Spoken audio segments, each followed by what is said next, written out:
মানে শান্তিতে মানুষ কত আছে এই সমস্ত পার্টিতে না আসলে বোঝা যাবে না।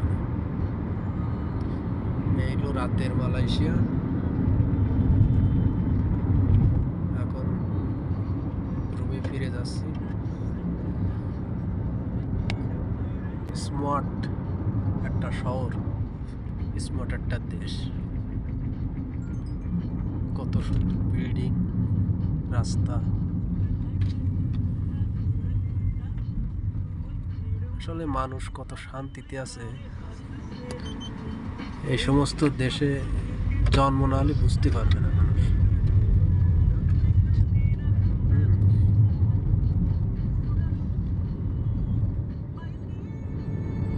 এই শহর কখনো ঘুমায় না।